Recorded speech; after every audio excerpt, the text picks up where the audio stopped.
Les gens qui prient dans les églises de faux prophètes, ils ont des comportements pires que les païens.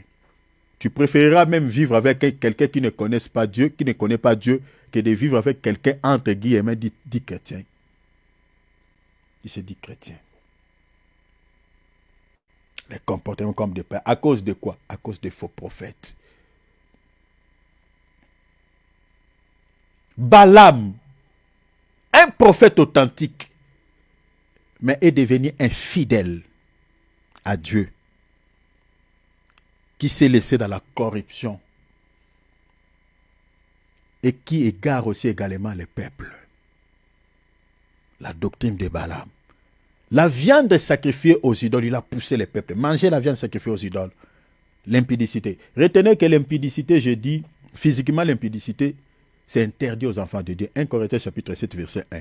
La Bible dit, au sujet des choses que vous m'avez dites, je vous suggère que chacun de vous, l'apôtre Paul dit, de ne pas toucher des femmes. J'aimerais lire ça. Regardez. L'impudicité n'est pas autorisée. Un enfant de Dieu qui vit dans l'impudicité commet le péché. Le Seigneur ne tolère pas l'impudicité. 1 Corinthiens 7.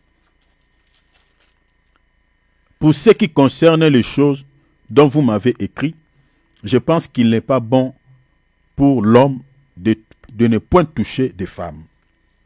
Verset 2. Toutefois, pour éviter l'impudicité, vous voyez, l'impudicité, on l'évite. On l'évite. Pour éviter l'impudicité, que chacun ait sa femme et que chaque femme ait son mari. Vous pouvez ajouter aussi 1 Corinthiens 6, verset 19. Verset 19. Verset 18, la Bible dit fouiller l'impudicité. L'impudicité, on les fouille, l'impudicité, on l'évite. Alors, si vous êtes célibataire, vous êtes incapable de pouvoir avoir la maîtrise par rapport à vos impulsions sexuelles, vous n'avez pas la maîtrise par rapport à cela, vous n'avez pas l'abstinence, la Bible dit quoi? On peut aussi se marier, pas pour faire des enfants, mais pour fuir l'impudicité, pour éviter l'impudicité.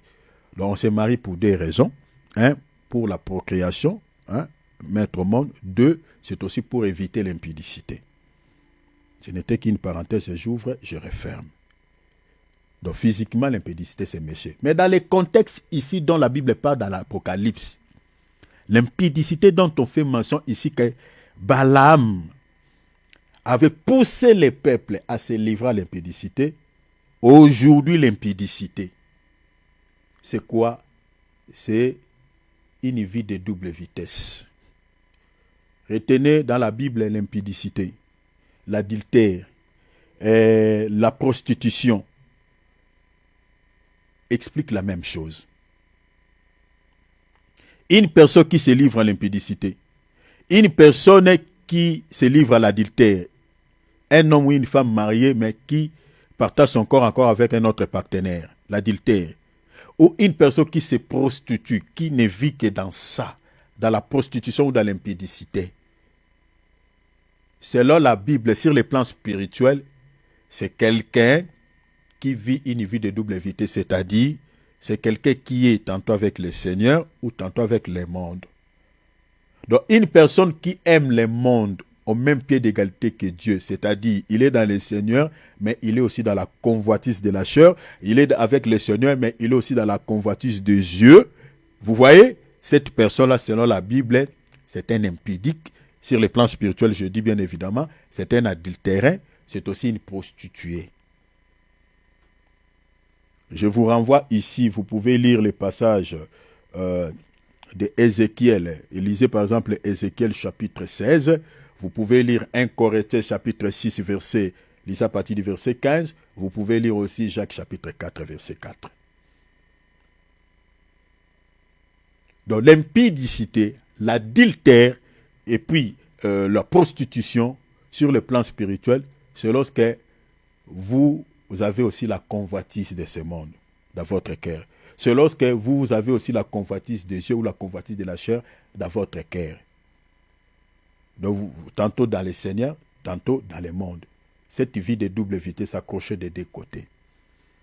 La Odyssée. Cette vie-là, c'est ça ce qui est appelé l'impudicité ou l'adultère. Et nous avons pas mal de chrétiens comme ça. C'est-à-dire, Balaam, il pousse le peuple. Vous voyez, un faux prophète, il pousse le peuple à se livrer à l'impudicité. Et c'est ça ce qu'aujourd'hui, les prophètes que nous avons dans nos assemblées font. Quand on fixe les enfants, les regards des enfants de Dieu sur les choses de ce monde, vous voyez comment ils poussent le peuple de se livrer à l'impudicité sur le plan spirituel.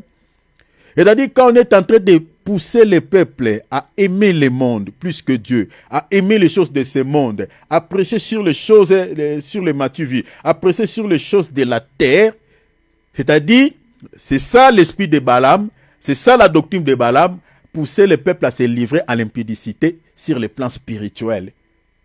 C'est-à-dire à la convoitise charnelle, à la convoitise de Dieu. Est-ce que vous avez vu ça? C'est ça ce qu'on appelle l'impudicité, c'est ça ce qu'on appelle l'adultère. C'est ça la doctrine de Balaam. Donc tous ces serviteurs de Dieu là qui fixent les regards des enfants de Dieu sur la terre, ils sont possédés par l'esprit de Balaam ou par la doctrine de Balaam. Ce sont des faux prophètes. Regardez ce que Paul dit